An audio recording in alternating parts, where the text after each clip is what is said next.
Mä rakastan ruokaa ja politiikkaa, mutta mä oon kipuillut aika pitkään mun ruokavalion kanssa.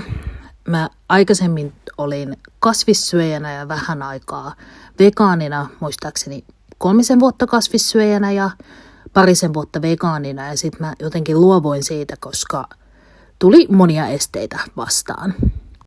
Kasvisruokavaliosta luovuttua on ollut tällaista tietynlaista kipuilua sen suhteen, että onko mä kauhean tekopyhä, kun esimerkiksi puhun ilmasto- ja luontokriisin ratkaisujen puolesta, mutta samaan aikaan vedän tämmöistä tuhtipihviä.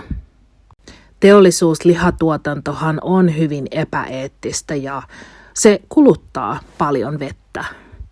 Myöskin ruokasuositusten perusteella erityisesti punaista lihaa tulisi vähentää. Eli tässä on paljon enemmän perusteluja siihen, minkä takia mun pitää syödä vähemmän lihaa.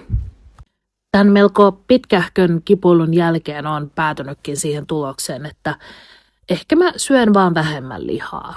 Esimerkiksi kerran kuukaudessa. Ei tarvitse ihan vielä täysin luopua lihasta, mutta ainakin roimasti sitä on hyvä vähentää. Toivottavasti tämä sinuakin inspiroi.